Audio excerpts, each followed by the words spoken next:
A continuación, hablaremos acerca de una patología o un síndrome que es sumamente importante dentro del área de la obstetricia y de la materno-fetal.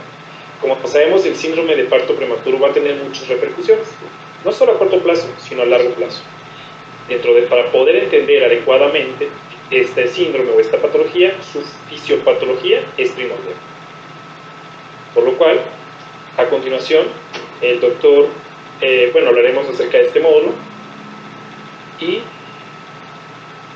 el doctor Ricardo Daniel Villa García, él es médico cirujano, egresado de la Universidad Autónoma de Nayarit, realizó la especialidad de ginecología y obstetricia en la UMAE, Hospital de Ginecobstetricia número 4, Luis Castelazo Ayala, aquí en Ciudad de México, y actualmente se encuentra cursando el 5º año de la residencia de medicina materno-fetal en la misma sede. El tema de su ponencia es muy importante, el cual es síndrome de parto prematuro, comprendiendo su fisiopatología.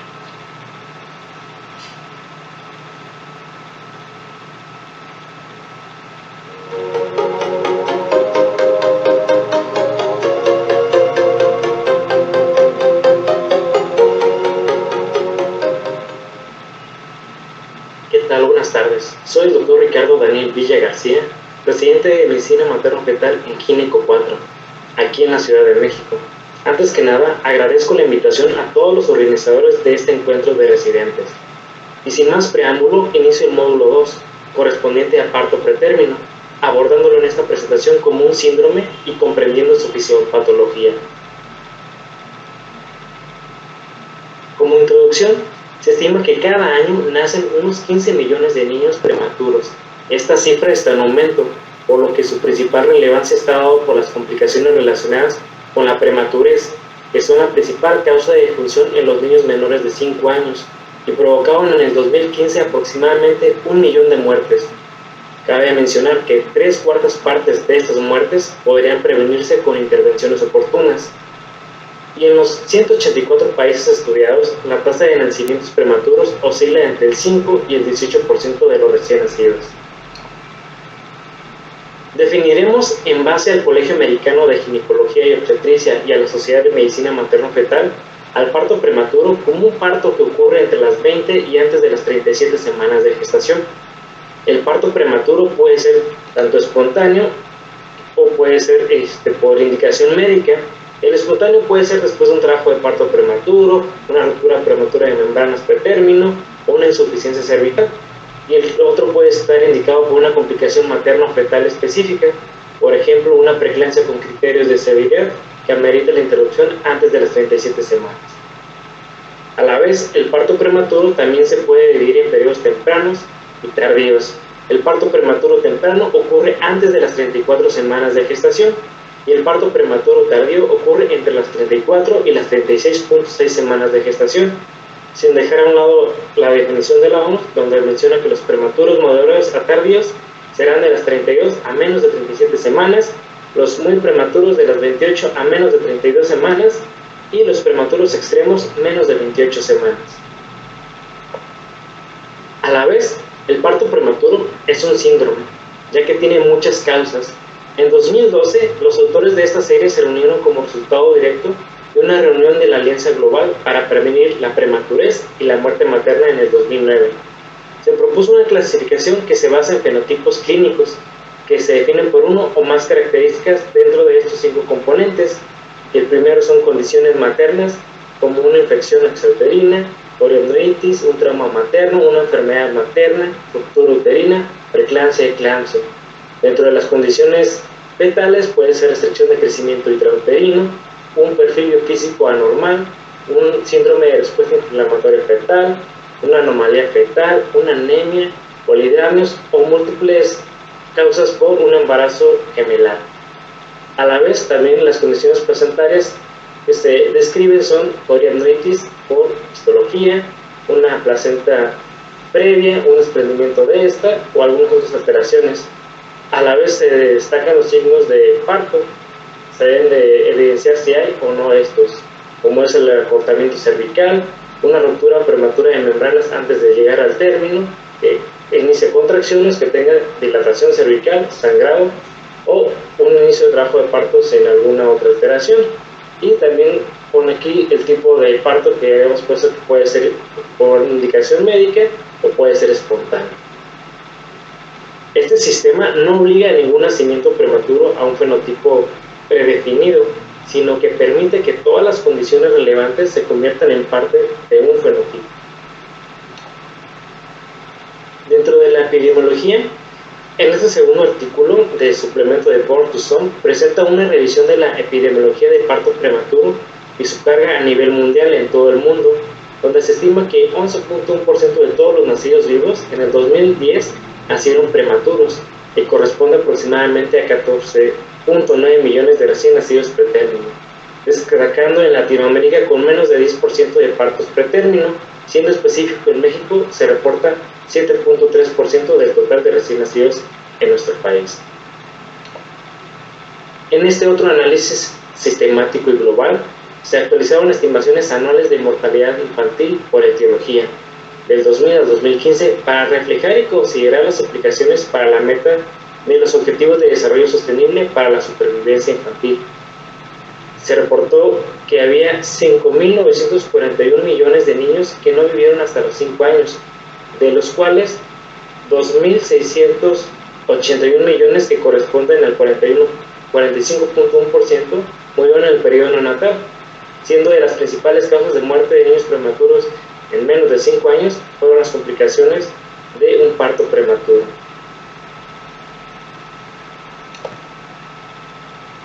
Las tasas de nacimientos prematuros han aumentado en los Estados Unidos, como se muestra en este reporte. En el 2019, la tasa de nacimientos prematuros en los Estados Unidos fue del 10.23%, siendo un poco mayor en comparación con el año 2018 con 10.02%. ¿Y qué sucede en México? Gracias al doctor Romero Mingüet y sus colaboradores, que realizaron un estudio descriptivo y retrospectivo en el que se analizó la información de los casos reportados de nacimientos pretérmino en el IMSS durante el año 2007 al 2012. Como resultado, se obtuvo que en el periodo de estudio hubo 3.135.755 nacimientos de todos los estados de la República. De estos, el 7.7% fueron pretérmino, lo que corresponde a 240.351 nacimientos, que a diferenciar con el segundo nivel de atención hubo 188.715 nacimientos, correspondiente a 6.8% de partos pretérmino, siendo Aguascalientes el estado con mayor porcentaje de nacidos pretérmino. Y en tercer nivel de atención, a comparación aquí en las unidades médicas de alta especialidad, se reportaron 51.635 nacimientos prematuros, correspondiente al 13.7% del total de nacimientos en estas unidades médicas de alta especialidad. El impacto que tiene actualmente esta patología es que los bebés nacen prematuramente, tienen un mayor riesgo de morbilidad y muerte durante la infancia, especialmente durante el primer año de vida. Estos riesgos aumentan para el individuo a medida que disminuye la edad gestacional al nacer. Dentro de los efectos físicos puede haber discapacidad visual, auditiva, enfermedad pulmonar crónica, cardiovascular, alguna enfermedad como enterocolitis necrotizante, entre otras. En el neurodesarrollo puede existir dislexia, deterioro cognitivo, retraso del desarrollo o trastorno de déficit de atención e hiperactividad. Y dentro de los efectos familiares, económicos y sociales, el cuidado de los bebés prematuros tiene un efecto económico significativo. Una revisión de datos de 2016 en Estados Unidos estimó un costo incrementado de $25.000 millones. En base a la etiología, el parto prematuro puede ser un síndrome que puede ser inducido por diversos factores como infección, patología cervical, sobredistensión uterina, deficiencia de progesterona, alteraciones vasculares donde se desglosa isquemia uteroplacentaria y hemorragia residual. Puede haber estrés materno y fetal, reacción alguna a lo injerto, fenómenos alérgicos y probablemente otros varios factores desconocidos o que están en estudio, como es el factor genético y el DNA fetal libre. Estas diversas etiologías pueden desencadenar contracciones en el endometrio, tener condiciones cervicales para que tengan una dilatación posteriormente y que tenga una ruptura prematura de membranas que conlleve a un parto pretérmino. donde se han identificado mecanismos responsables de estos procesos que involucran receptores, quimiosinas y citocinas inflamatorias. Enfocándonos ya en la fisiopatología, el cambio del miómetro de un estado inactivo a uno contráctil se va a acompañar de un cambio de la señalización entre las vías antiinflamatorias y proinflamatorias, que incluyen quimiosinas como la interleucina 8 y citocinas como la interleucina 1 y la 6, por lo que va a haber una contracción y una producción de proteínas asociadas a expresión de receptores de oxitocina, conexina 43 y receptores de prostaglandinas, siendo específicos E2 y F2-alfa. A la vez, el aumento de la expresión de la familia MIR200 a corto plazo puede imprimir los genes contráctiles y por lo tanto promover el catabolismo de la progesterona, conllevando así la activación de un trabajo de parto. Dentro de la maduración cervical podemos tener que esta es la preparación para la dilatación, la cual está mediada por cambios en las proteínas de la matriz extracelular, que incluyen una pérdida del entrecruzamiento del colágeno y un aumento de los glicosaminoglucanos, así como cambios en la barrera epitelial y las propiedades de la vigilancia inmunitaria. Esto puede disminuir la resistencia a la atracción del cuello uterino, clave para la dilatación cervical. Y en el tercer punto tenemos que la activación de la decidua y la membrana se va a referir a los eventos anatómicos y bioquímicos involucrados en la retirada del soporte decidual para el embarazo, la separación de las membranas coriamnióticas de la decidua y finalmente que tenga una ruptura de membranas. Va a haber una mayor expresión de citocinas inflamatorias como el factor de crecimiento de necrosis tumoral alfa y la interleucina 1, así como una disolución de segmentos celulares como la fibronectina. Es aquí este evento importante que explica la positividad de las pruebas de la fibronectina fetal. Dentro de la etiología inflamatoria e infecciosa, es bien conocido que el trabajo de parto es ante todo un evento proinflamatorio. Aproximadamente el 50% de los nacimientos prematuros están asociados con la infección intraamniótica y la inflamación. La principal hipótesis es de la etiología del parto prematuro espontáneo es por una infección ascendente desde el tracto genital inferior hasta el útero estéril, que invade la decidua, las membranas coriamnióticas, el líquido amniótico y por último al feto.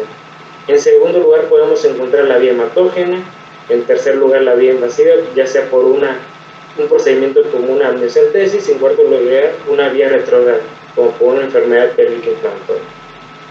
Una vez que las bacterias del tracto genital inferior acceden a la cavidad amniótica, estas estimulan la producción de quimiosinas y citocinas, como es la interleucina 1, el factor de necrosis tumoral alfa, así como mediadores inflamatorios como son las prostaglandinas y las proteasas.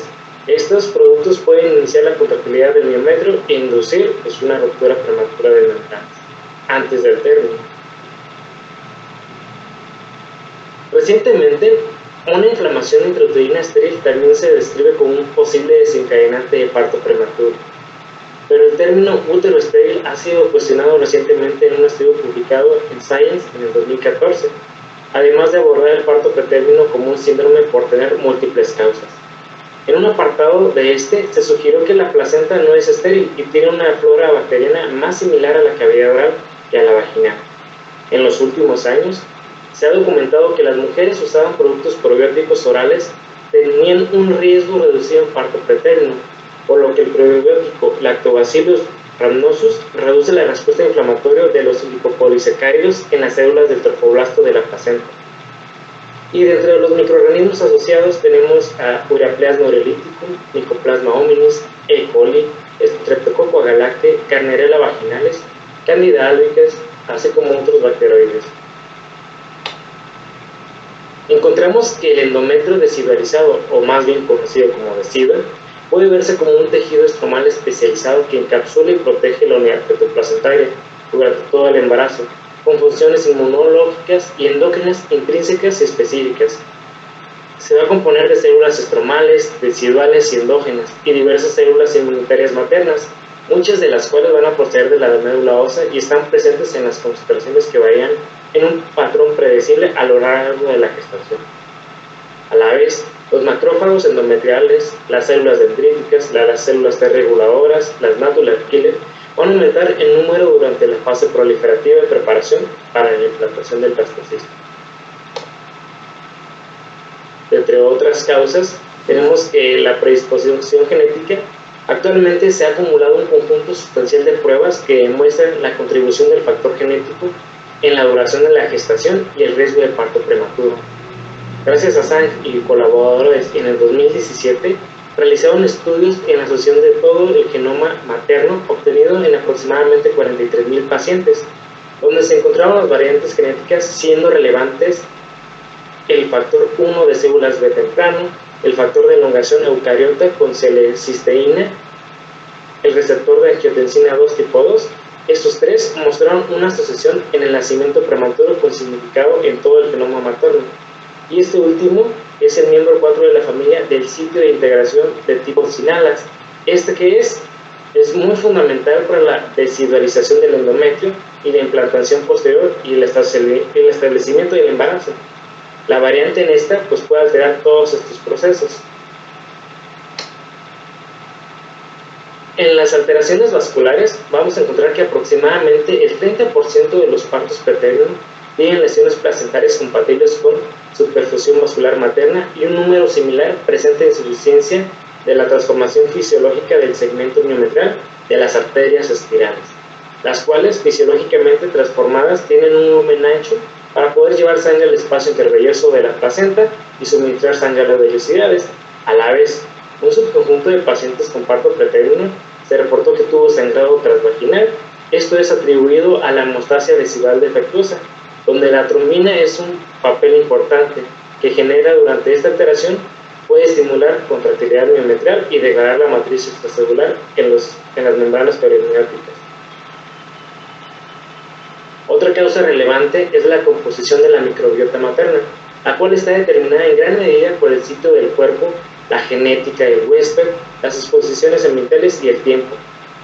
La creciente evidencia científica sugiere que la regulación inmunológica de la interfaz materno-fetal es el resultado de la interacción coordinada entre la microbiota materna, el tropoblasto y los componentes celulares maternos, por lo que entendemos que el parto preterino es el resultado de una desregulación de todo este equilibrio. Dentro de la microbiota materna se menciona la que está en cavidad oral, microbiota placentaria, vaginal e intestinal. Aquí hago énfasis en la cavidad o en la microbiota vaginal, junto con este artículo del 2016 donde describieron que los cambios en la microbiota vaginal que se asocian con el parto prematuro dejan huellas dactilares de metabolitos específicos que pueden detectarse en el líquido cervicovaginal mediante espectroscopía de resonancia magnética nuclear y espectrofotometría basada en enzimas. El líquido cervicovaginal se obtuvo de 82 mujeres embarazadas, de las cuales tenían membranas intactas y que presentaban entre las 24 y 36 semanas con síntomas de amenaza de parto preterino, donde se concluyó que la combinación del acetato del líquido cervicovaginal junto con la fibronectina fetal y la longitud cervical mejoró la predicción del parto preterino. Y de las nuevas causas en estudio, recientemente se ha propuesto la función del ADN fetal libre de células como una señal para el inicio del trabajo de parto, mediante la activación de la cascada inflamatoria. En las mujeres embarazadas, el ADN fetal libre normalmente está presente en el plasma y las concentraciones aumentan en función a la edad gestacional, alcanzando su punto máximo al final del embarazo, punto antes del inicio del trabajo de parto. Curiosamente, las pacientes que tienen un ADN fetal libre elevado en el segundo trimestre tienen un mayor riesgo de un parto prematuro espontáneo. En este estudio de corte prospectivo de 55 mujeres, 20 tenían trabajo de parto al ingreso y 35 no tenían trabajo de parto, donde se recolectaron muestras de sangre materna a las 28, 36 y al inicio del trabajo de parto, y se analizaron las concentraciones total de ADN libre de células, la relación de la metilación y la interleucina 6, donde concluyeron que el trabajo de parto espontáneo término se asocia con una mayor proporción de metilación del ADN fetal libre de células fetales e interleucina 6 en comparación con los controles no elaborados. Sin embargo, se necesitan más estudios para ampliar esta investigación y esta teoría. Y para concluir, A pesar de los grandes avances médicos, aún sigue sin resolverse por completo por qué no disminuye la incidencia de partos pretérmino, por lo que es muy importante comprender las vías celulares y bioquímicas responsables del trabajo del parto pretérmino para identificar, tratar y prevenir los resultados negativos de manera oportuna. Y me despido con esta frase: lo que parece seguro es que cualquier progreso en nuestra comprensión y prevención del parto prematuro requiere reconocer que no es una enfermedad como única solución o cura, sino el producto de varios factores superpuestos. Gracias.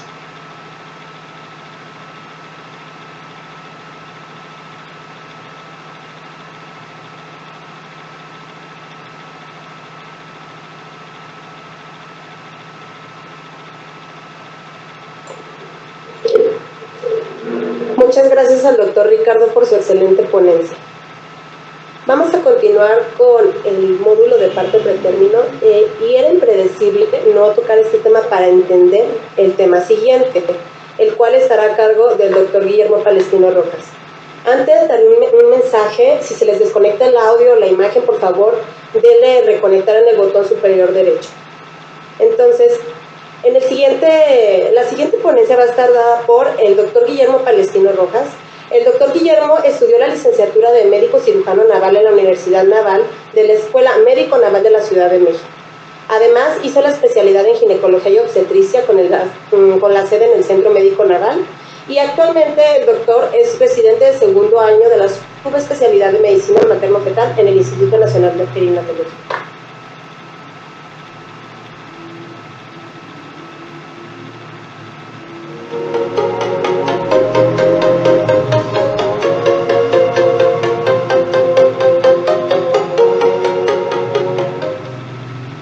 Hola, buenas tardes. Muchas gracias por la presentación. El tema que abordaremos lleva como título Estrategias actuales en la predicción de parto pretérmino.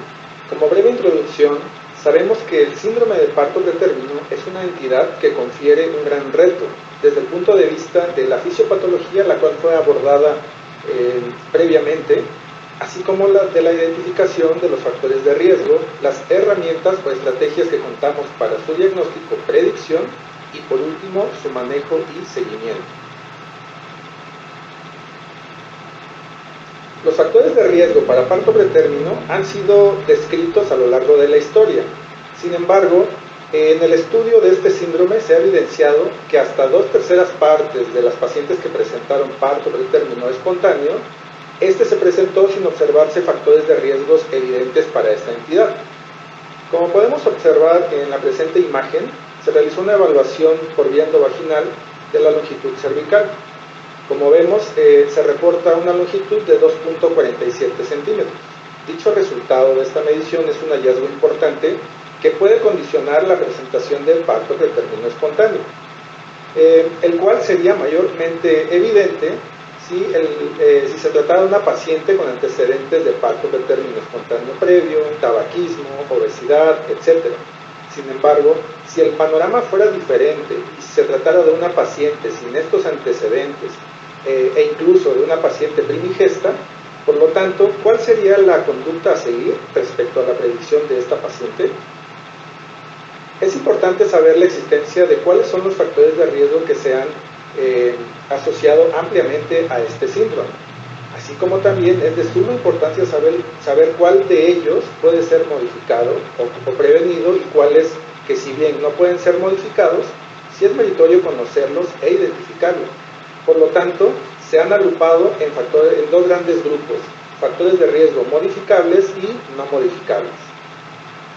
Dentro de los factores de riesgo modificables tenemos los que se presentan en esta tabla, dentro de los cuales los que mayor fuerza de asociación para este desenlace han sido el tabaquismo, el cual llega a presentar hasta 2.21 veces más el riesgo para un desarrollo de parto pretérmino espontáneo, la vaginosis bacteriana con 1.19 veces más, y el IMC, el cual llega a ser más importante esta asociación cuando encontramos una obesidad grado 3, la cual llega a presentar hasta 1.99 veces más el riesgo de parto pretérmino espontáneo en el embarazo actual.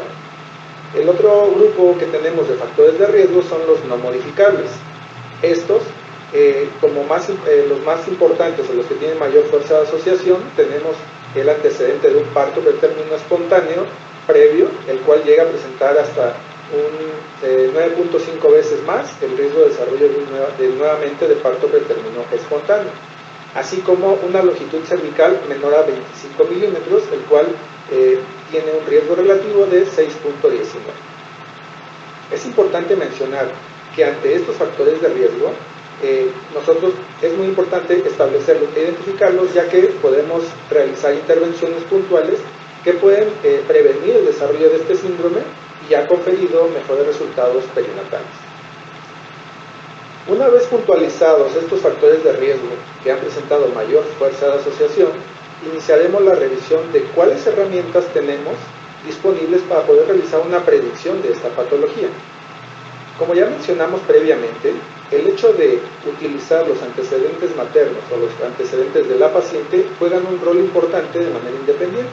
Sin embargo, la tasa de detección llega a ser algo escueta, ya que solamente es del 33%, con falsos positivos del 10%.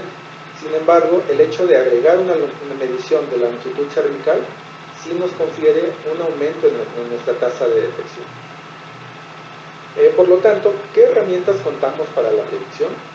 Dentro de las herramientas por ecografía, de primera instancia tenemos a la medición de la longitud cervical, la cual, cuando es realizada de manera estandarizada y siguiendo los lineamientos establecidos, es el elemento predictivo por ecografía más importante con el que contamos actualmente, ya que, como se mencionó previamente, el hecho de contar con una longitud cervical menor a 25 milímetros tiene un riesgo relativo de 6.19 para el desarrollo de parto pretérmino espontáneo.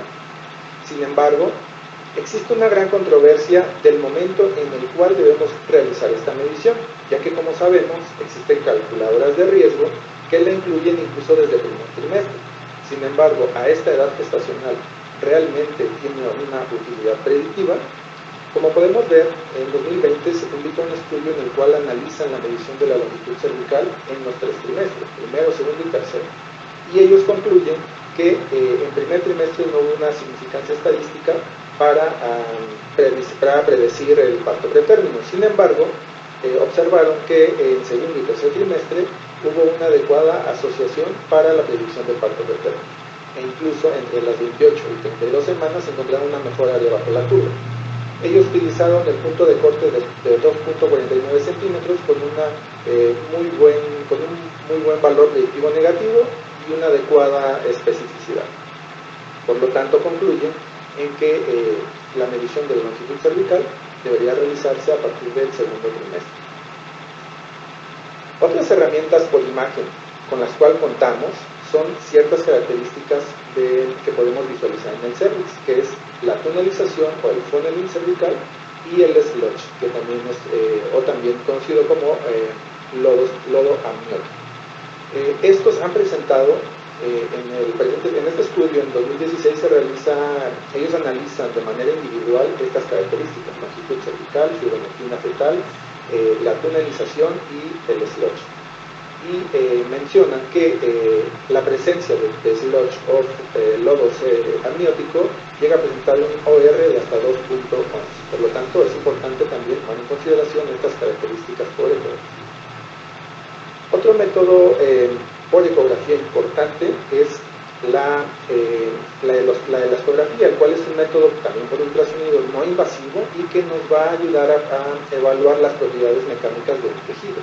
Podemos cuantificar y visualizar las propiedades de este mismo y nos va a brindar información muy importante, ya que esta herramienta tiende a ser muy prometedora o es muy prometedora, ya que nos va a otorgar información de cambios cervicales, los cuales van a estar presentes incluso antes de que exista un acortamiento franco cervical o incluso antes de que podamos observar modificaciones o características del cervix.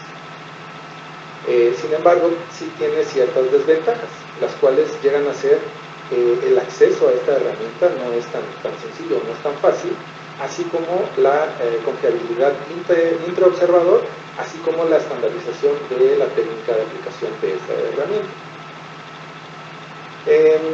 Recientemente se publicó un estudio en el cual tuvo como objetivo desarrollar nomogramas de la elastografía cervical, así como estandarizar entre las 18 y 22 semanas de gestación.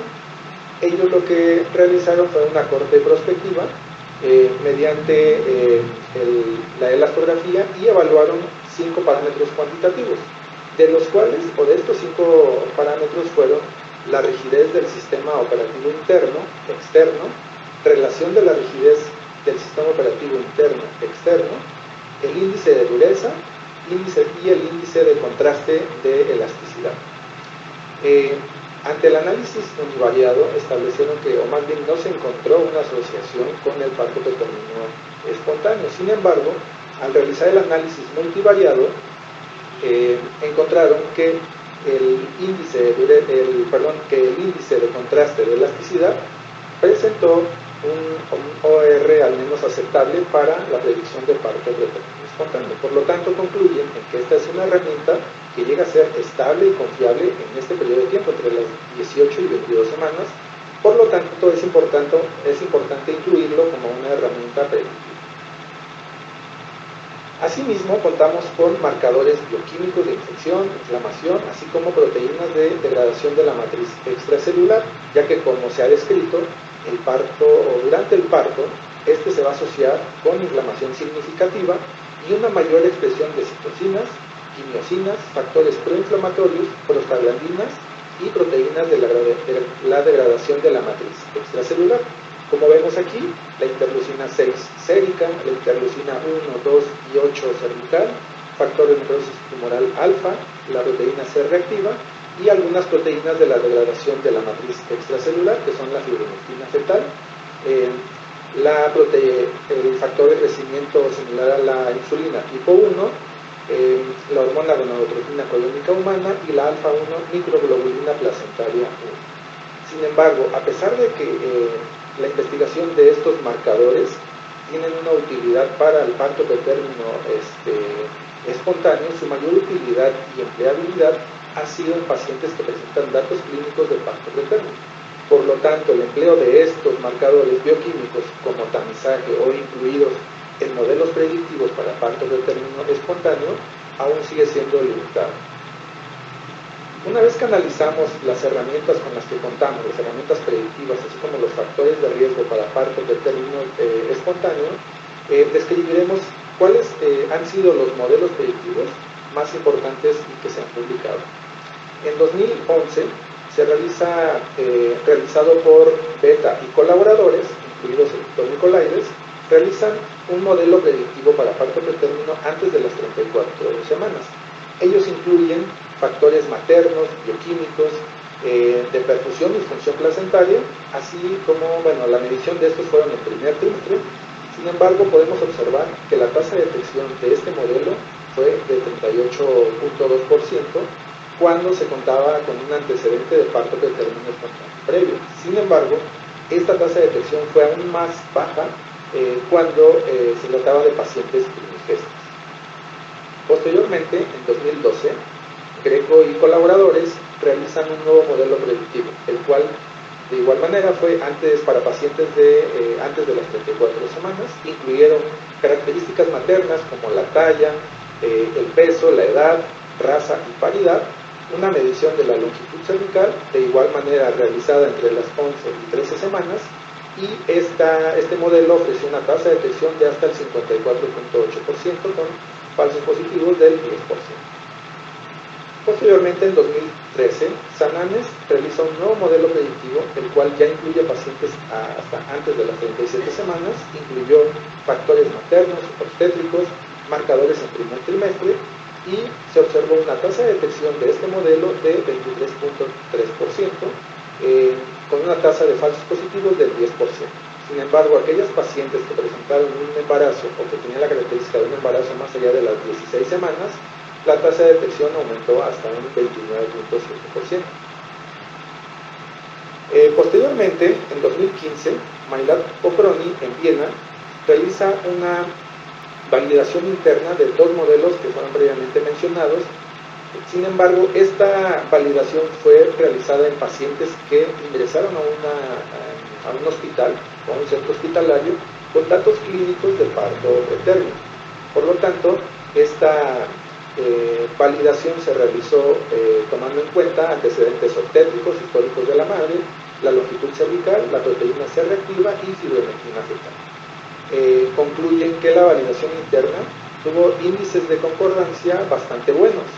Sin embargo, la conclusión a la que ellos llegan es que los modelos son muy útiles en pacientes que tenemos sospecha de parto pretérmino. Sin embargo, el hecho de digamos que una debilidad de este estudio fue que el hecho de incluir la fibronectina fetal y la proteína C reactiva, pues solamente sería para centros hospitalarios que lo toman de rutina en este tipo de pacientes. En 2020, Jung y colaboradores realizan un estudio en Corea, el cual pretendió demostrar la utilidad clínica de los factores de riesgo para parto pretérmino, pero en pacientes nuevamente con clínica o con datos clínicos de un parto pretérmino, que utilizaron la historia clínica, así como antecedentes obstétricos y bioquímicos básicos. Ellos, a través de nomogramas y árboles de decisión, dividieron a las pacientes en parto pretérmino temprano, bueno, de acuerdo a la edad gestacional, en parto pretérmino temprano antes de las 32 semanas, tardío entre las 32 y 37 y a término posterior a las 37. En este presente estudio lograron observar que el parto pretérmino, la prevalencia de parto pretérmino fue del 18.1%, temprano fue del 18.1% y el tardío en 44%. Las tasas de detección en este modelo fue para el parto pretérmino temprano de 86 y para el tardío de 72. Asimismo, los factores asociados a un parto pretérmino temprano fue la RPM y para el tardío un embarazo múltiple. De igual manera, cabe señalar que los primeros modelos que mencioné fueron en pacientes asintomáticas, fueron realizados incluso en primer trimestre, y estos últimos modelos que lo que hicieron fue validar los previos, fueron aplicados en pacientes con datos clínicos de parto pretérmino. Como podemos ver, de ahí viene la respuesta del por qué las tasas de detección son abismalmente diferentes. En el presente año se concluyó un estudio en nuestro instituto en donde el objetivo fue realizar un modelo para parto pretérmino espontáneo en pacientes antes de las 37 semanas. ¿Cuáles variables fueron las que se utilizaron? Factores maternos, antecedentes obstétricos y una medición de la longitud cervical entre las 18 y 24 semanas, que es cuando se realiza la evaluación estructural. No se incluyeron marcadores bioquímicos y en la población estudiada se obtuvo una prevalencia de parto pretérmino espontáneo de 14.6%. Mediante la aplicación de una regresión logística multivariada se determinaron los factores de riesgo que presentaron mayor fuerza de asociación para parto pretérmino espontáneo en nuestra población, los cuales son colocados, están plasmados en esta tabla. Con estos factores de riesgo que fueron evidentes para el desarrollo de parto pretérmino en nuestra población, se construyó una calculadora de riesgo, la cual en un siguiente estudio se realizará su validación o se aplicará en una población para la validación y poder establecer el rendimiento del modelo predictivo que se realizó en el presente año. Como conclusiones, tenemos que es importante saber o identificar a las mujeres que llegan a tener ciertos factores de riesgo para parto pretérmino, ya que esta identificación sigue siendo aún un gran desafío ante todo el personal médico que enfrenta esta patología. Otro punto importante como conclusión es que debemos tener en cuenta o conocer las herramientas predictivas y cuáles tenemos a nuestro alcance para poderlas utilizar en este tipo de pacientes ante la duda y de manera predictiva. Otro punto importante es que en caso de contar con modelos predictivos debemos usarlos, ya que como vimos la evidencia nos dice que mientras más elementos tengamos para poder aplicarlos o para poder usarlos en nuestros pacientes, podemos tener mejores tasas de predicción. Otro punto importante es que la elastografía, como ya mencionamos, es un método prometedor, ya que vemos que es estable entre las 18 y 24 semanas. De igual manera los marcadores bioquímicos. Sin embargo, es importante realizar nuevas investigaciones en las cuales podamos incluir tanto la elastografía como marcadores bioquímicos, para predicción o tamizaje en pacientes sin datos clínicos francos de parto pretérmino. Esto con el objetivo de poder ofrecer una mejor herramienta predictiva y poder disminuir el impacto que llega a generar este gran síndrome y mejorar los resultados adversos que las pacientes llegan a presentar. Y eso sería todo. Muchas gracias.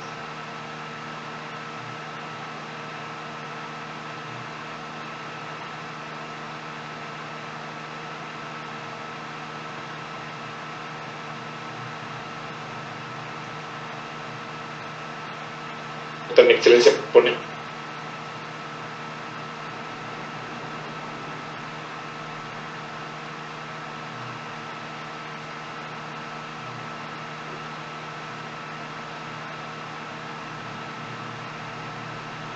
Aquellos pacientes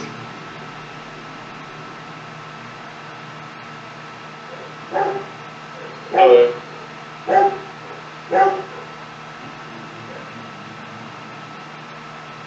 Sí. No la subestimé.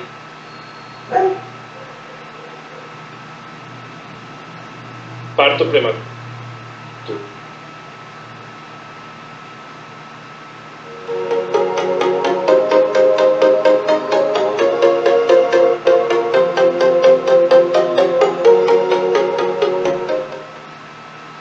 Buenas noches. Vamos a hablar un poco de parto pretérmino y de por qué no debe usarse en el uso de la progesterona. Recordando nada más un poco el contexto epidemiológico, los partos pretérminos representan más o menos un 5% de los nacimientos a nivel mundial, alrededor de 15 millones. En México, más o menos, tenemos una tasa del 7%, que más o menos representa unos 114,000 nacimientos pretérmino al año. Si recordamos los costos que tenemos, más o menos representan más de 26,000 millones de dólares al año total, que más o menos por cada bebé que nace pretérmino se tiene un costo de 51,600 dólares por cada año de atención de recién nacidos pretérmino. Recordamos que los factores de riesgo son múltiples en cuanto al trabajo de parto o parto pretérmino, que van desde embarazos múltiples hasta el tabaquismo, hasta el estrés materno, etcétera, etcétera. Pero todos estos factores de riesgo se van a tener una vía común o tres vías comunes entre las que que las van a causar un nacimiento pretérmino. Primero, van a causar todas contracciones uterinas persistentes, afectando las conexiones entre el miometrio. Segundo, va a haber activación residual y de las membranas a través de la estimulación de las mineraloproteinasas y de la inflamación de las membranas, causando finalmente ruptura de membranas. Y también van a causar modificaciones cervicales, principalmente a través de la degradación del colágeno del cervix, haciéndolo mucho más susceptible a una dilatación. Y es aquí donde la progesterona toma una importancia, ya que actúa justamente en estas tres vías. Primero, inhibe la degradación del colágeno, protegiendo la dilatación cervical. Segundo, estabiliza la actividad miometrial, disminuyendo la producción de prostaglandinas, inhibiendo la expresión de genes que se asocian a contracciones uterinas.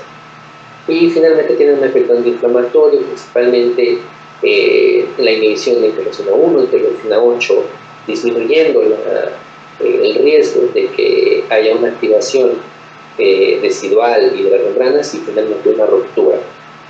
Sin embargo, ¿qué evidencia tenemos en contra o de las limitaciones que tiene la progesterona? Recordamos que solamente actualmente tiene 2 indicaciones bien establecidas. Primero, embarazos únicos que tengan antecedente de un parto pretérmino. Y segundo, embarazos únicos que, aunque no tengan un parto pretérmino, sí tengan un acortamiento cervical de 20 milímetros o menos antes de la semana 24.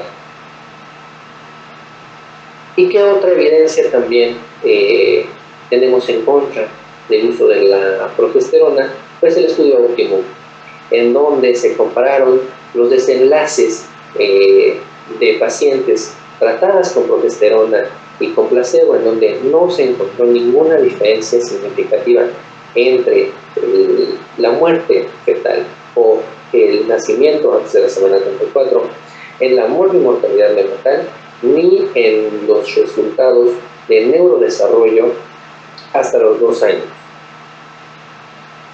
Entonces, ¿cuáles son los ejes que yo propongo como acciones efectivas para prevenir el parto pretérmino? Pues son 3. 1, la detección oportuna, que son todas las intervenciones que podemos hacer para detectar pacientes que estén en riesgo de tener un parto pretérmino. 2, la intervención oportuna, que son todas las pacientes en las que ya identificamos que puede haber un parto pretérmino, cómo podemos ayudarlas a disminuir ese riesgo. Y tercero, un manejo oportuno, es decir, en todas las pacientes que ya desarrollan o en las que ya no vamos a poder evitar el que tengan un parto pretérmino, pues cómo poder ayudarlas a que mejore el desenlace tanto materno como fetal o del recién nacido. Comenzando por la detección oportuna, recordamos que va a ser de gran importancia una anamnesis adecuada de nuestras pacientes, saber si tienen cirugías cervicales con infecciones traqueotomías, si tienen algún embarazo múltiple, si tienen el antecedente sobre todo de partos pretérminos o de abortos tardíos, porque esas van a ser las pacientes en las que vamos a poder tener un beneficio con una intervención. Y segundo, la detección por ultrasonido, que en general las diferentes sociedades y colegios manejan que se debe realizar entre la semana 18 y la 24 y con un punto de corte establecido en 25 milímetros. Recordar que el funneling y el slush, que representa generalmente ya en un proceso de inflamación intraamniótica, son factores de riesgo independientes para parto pretérmino. También es válida el uso de la elastografía cervical, que es una intervención un poco más reciente en la que también se ha visto que hay evidencia que soporta el uso. En cuanto a la detección de los marcadores de bioquímicos, principalmente la fibronectina fetal y el IGF-BP1, no se cuenta con evidencia de que por sí mismos nos ayuden a identificar pacientes que estén en riesgo de algún parto pretérmino, por lo que su uso no está recomendado, por lo menos aisladamente. Y es así como la Sociedad Española nos propone este algoritmo, en donde en la primera visita gestacional hay que identificar todas las pacientes que tengan una historia de parto pretérmino previo, algún aborto en segundo trimestre, cirugías cervicales, anomalías uterinas, o embarazos múltiples, lo que nos va a ayudar a clasificar a las pacientes en pacientes de alto riesgo que se van a beneficiar de alguna intervención oportuna. En estos pacientes, la indicación es una medición seriada de la longitud cervical cada 2 o 3 semanas, iniciando desde la semana 14. Todas las demás, incluyendo embarazos múltiples, pacientes que no tengan este tipo de factores de riesgo, únicamente requerirían una medición única de la longitud cervical entre la semana 18 y la 24. Como vemos, en realidad no hay ahorita hasta este momento una indicación del uso de progesterona. En cuanto a la detección de infecciones, en realidad no hay evidencia de que puedan ayudarnos a identificar a pacientes que van a tener un parto pretérmino. Tanto la detección de la vaginosis bacteriana como de la bacteriuria sintomática no cuentan con evidencia suficiente para soportar un cribado universal. ¿En qué pacientes sí se va a recomendar este tipo de cribado? Pues en pacientes que ya hayan desarrollado síntomas, únicamente en estos pacientes. Pasando a lo que es la intervención oportuna, todos estos pacientes que ya identificamos que pueden desarrollar un parto pretérmino, ¿qué podemos hacer? Una intervención muy simple es la reducción en el tabaquismo de drogas. Sabemos que la probabilidad de un parto pretérmino en pacientes que son fumadores es de un 9.8%. Sin embargo, si nosotros podemos lograr que esta paciente deje de fumar antes del inicio del embarazo, podemos disminuir este riesgo hasta un 7.8%.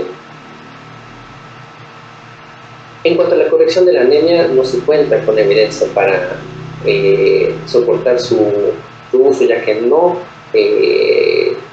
reduce el riesgo de parto pretérmino. Sin embargo, sí puede mejorar otros datos perinatales, como por ejemplo la restricción del crecimiento, la suplementación con ácidos grasos omega 3, que es únicamente útil en pacientes que se conoce que van a tener niveles bajos de estos ácidos grasos, pacientes en estado de desnutrición, pacientes con anorexia. Entonces, únicamente va a haber indicaciones de pacientes que van a poder beneficiarse. En cuanto al ácido acetilissalicílico, tampoco se cuenta evidencia en realidad para su uso en la prevención de parto pretérmino. Sin embargo, indirectamente sí nos va a ayudar a prevenir, como bien sabemos a través de los diferentes estudios, en la prevención de la preeclampsia y secundariamente en la prevención de un parto pretérmino indicado, ya sea por preeclampsia o eclampsia. El pesario cervical no tiene tampoco ninguna evidencia que apoye su uso ni en gestaciones únicas ni en gestaciones múltiples. Únicamente se cuenta con un estudio en el que se sugería el beneficio, pero pues bueno, se sabe que hay conflictos de interés ahí involucrados, entonces no es tan válido ese estudio. Ahora, ¿qué otra de las intervenciones que son altamente efectivas podemos tener? Pues el cerclaje, del cual sabemos que tiene tres indicaciones principales: por historia obstétrica, por ultrasonografía y por exploración física. En cuanto al cerclaje indicado por historia clínica, va a estar indicado en pacientes que tengan 2 o 3 pérdidas en el segundo trimestre o gestantes con una tractectomía previa o historia de múltiples pérdidas gestacionales y que hayan tenido un fallo en un cerclaje cervical previo, en los cuales podemos optar por el abordaje transabdominal. ¿Qué evidencia tenemos un poco en contra también del uso del cerclaje? Pues bueno, en general también se sabe que únicamente el 40% de los pacientes con historia de parto pretérmino van a presentar un acortamiento cervical temprano, por lo que en realidad en el 60% de los pacientes que tengan una historia de partos pretérminos se van a beneficiar únicamente de valoración ultrasonográfica para poder seleccionar a las pacientes que realmente van a poder beneficiarse de una intervención y evitar intervenciones no necesarias. En cuanto a los cerclajes indicados por ultrasonografía, se tienen 2 indicaciones principales: longitudes cervicales menores de 25 milímetros y antecedentes de parto pretérmino. Es indispensable contar con estas 2. Una u otra no está comprobado que tenga un beneficio. Y la segunda indicación va a ser el acortamiento cervical a pesar del tratamiento con progesterona. ¿Y cuál va a ser el beneficio en este caso?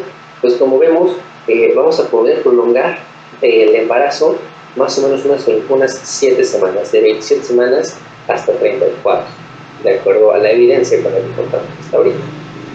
Finalmente, el cerclaje indicado por exploración física o cerclaje de emergencia está indicado en pacientes con una dilatación cervical asintomática entre 1 y 2 centímetros con membranas visibles antes de las 24 a 26 semanas. ¿Y con qué evidencia contamos? Bueno, sabemos que va a aumentar la supervivencia neonatal y el tiempo de gestación en aproximadamente 4 semanas. Sin embargo, también hay que recordar que se recomienda una amniocentesis previa para detectar infección, inflamación intraamniótica y realmente seleccionar las pacientes que se van a beneficiar de este tipo de intervención. Finalmente, el manejo oportuno. ¿Qué vamos a hacer en pacientes en las que ya están sintomáticas y ya que sabemos que no vamos a poder prolongar más allá de cierto punto el embarazo? Sabemos que los signos clínicos, es decir, la pivoterina y las manifestaciones cervicales, tienen un bajo valor predictivo. Son un 10% de los pacientes que se ingresan por una amenaza de parto término realmente van a tener un nacimiento dentro de los siguientes 7 días al inicio de los síntomas. Ahora, ¿qué intervención podemos tener? Bueno, es un cribado ecográfico a través de una longitud cervical, con los diferentes puntos de corte para identificar cervix cortos propuestos por la Sociedad Española de Obstetricia. ¿Y qué es lo que ellos recomiendan? Pues bueno, una medición de la longitud cervical, pero únicamente como apoyo diagnóstico para realmente establecer qué pacientes van a beneficiarse de alguna intervención por parte nuestra. El cribado bioquímico a través de fibronetina fetal o el IGF-21 o el PAMG1 no se recomienda nuevamente como marcador único, pero sí son útiles como apoyo para determinar qué pacientes hay que ingresar, principalmente por su alto valor predictivo negativo. En cuanto a la detección de la inflamación o infección intraamniótica, sabemos que este es el factor más frecuente en la amenaza de parto pretérmino que se desarrolla desde las 32 semanas. Por lo tanto, estas son las pacientes que más se van a beneficiar de alguna intervención. ¿Y qué opciones diagnósticas tenemos? Pues bueno, vamos a poder sospechar una infección intraamniótica subclínica si hay una glucosa en el amniótico menor de 5 miligramos por decilitro. Evidentemente, el gold estándar para el diagnóstico de una infección es el cultivo o la admisión de Gram de líquido obtenido por amniocentesis o incluso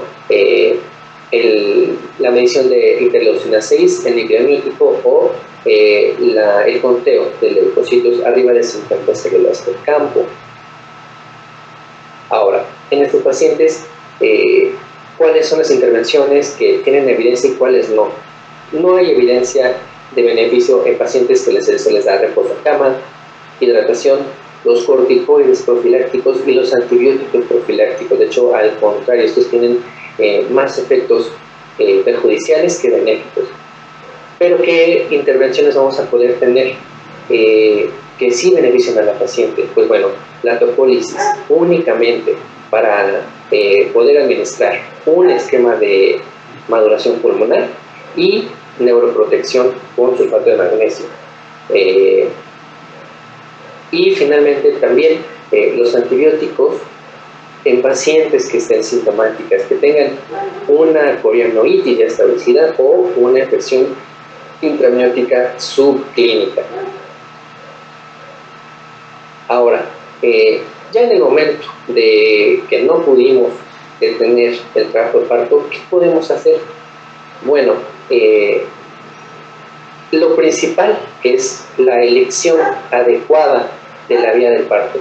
Sabemos que la cesárea sí va a disminuir la mortalidad de parto, la mortalidad neonatal, la hemorragia intraventricular y el trauma obstétrico, pero también va a aumentar las complicaciones respiratorias y la morbilidad materna. Entonces tenemos que ser muy cuidadosos al momento de elegir qué vía de nacimiento vamos a elegir para nuestras pacientes. Y finalmente, no todo se acaba en el momento del nacimiento. También podemos tener una intervención en el posparto y poder mejorar el pronóstico del recién nacido, a través de una temperatura adecuada, manteniendo una temperatura del recién nacido, incluso con una temperatura adecuada en la sala de partos, y finalmente también el clampaje tardío del cordón umbilical, que se sabe que mejora el pronóstico del recién nacido y sobre todo de la anemia neonatal. Entonces, ¿qué mensaje quisiera yo que se llevaran a tu casa? Recordar que el parto pretérmino es un gran reto, pero ¿qué es lo que nos va a llevar al éxito? El individualizar cada paso. Tenemos que recordar nuestro trabajo como médicos, recordar que trabajamos con pacientes, no con casos. Entonces, recordar que no siempre vamos a poder evitar un parto pretérmino, pero que no se acaba nuestro trabajo ahí. No importa que no hayamos podido evitarlo, podemos tener intervenciones intraparto y posparto que mejoren el desenlace tanto de la mamá como del recién nacido. Y finalmente, enfatizar la detección oportuna de los factores de riesgo para tener una prevención eficiente. Con eso cierro mi participación. Agradezco al Instituto Nacional de Perinatología, a los organizadores por esta oportunidad, y agradezco a todos su atención, y espero que pues contemos con más oportunidades como estas para integrar nuestras sedes en pro del conocimiento, en pro de nuestras pacientes. Buenas noches.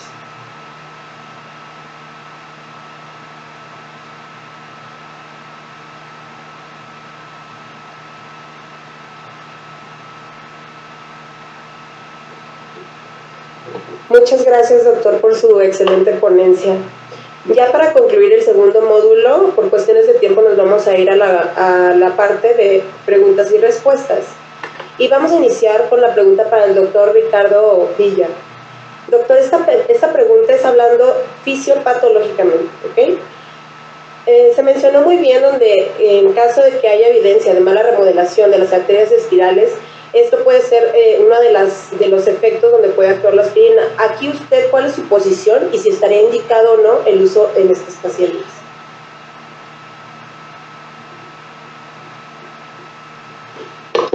Bueno, respondiendo a esta pregunta, aunque actualmente no está estandarizado el inicio de la aspirina, estaría indicado siempre y cuando la paciente tenga el antecedente de un parto pretérmino y siempre y cuando esté corroborado por histología, donde se reporten lesiones placentarias compatibles con una perfusión muscular materna y a la vez que tenga insuficiencia en la transformación física de arterias espirales.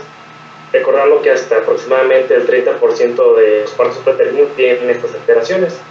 Obviamente, si está asociado a una enfermedad hipertensiva, estaría totalmente indicado.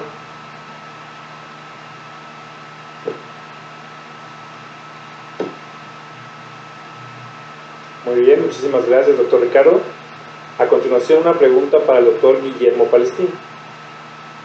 Esta pregunta va en relación acerca de la elastografía y la longitud cervical, ya que actualmente son dos métodos que cada vez, sobre todo la elastografía, está teniendo más auge.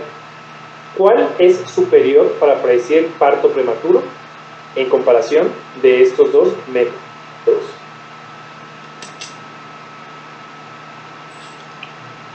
Hola, buenas tardes a todos.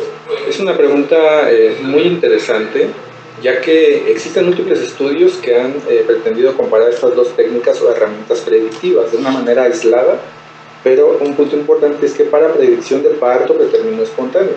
¿Okay?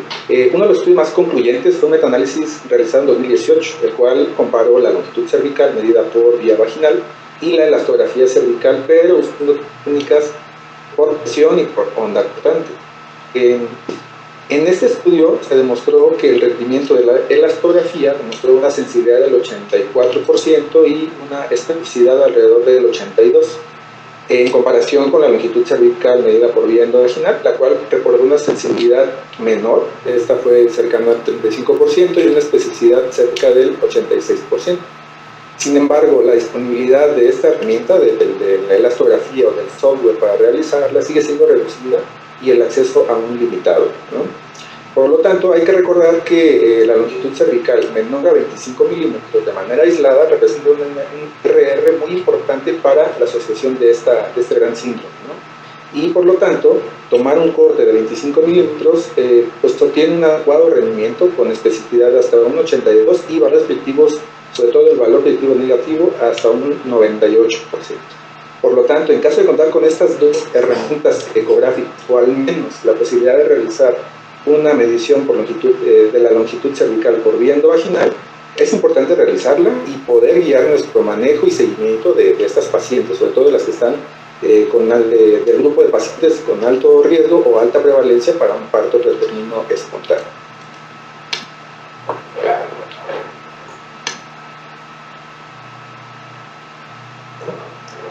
Muchas gracias, doctor Palestina. Continuando con la última pregunta para el doctor Felipe. Doctor, ¿tiene algún papel el cerclaje en el embarazo múltiple? Buenas noches. ¿Sí me escuchan?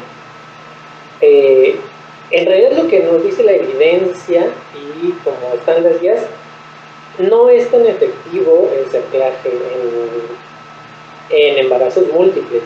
En realidad, mucho de la evidencia que se maneja es de la progesterona, de todas las intervenciones que podemos hacer, mucho de la evidencia que se maneja es para embarazos únicos, no tanto para embarazos múltiples.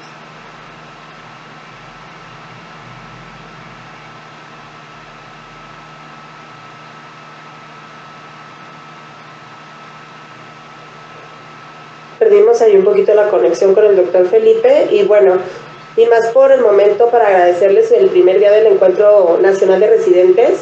Les recordamos contestar la encuesta que se dejó en el chat con el objetivo de pues mejorar para futuras pláticas para los médicos residentes de medicina materno-fetal.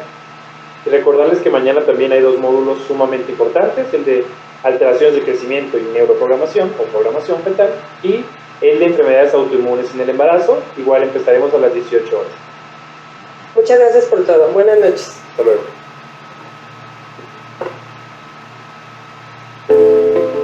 En Premium Systems nos apasiona una cosa: ofrecer la mejor calidad en sistemas de ultrasonido de la mano de una experiencia y servicio extraordinarios.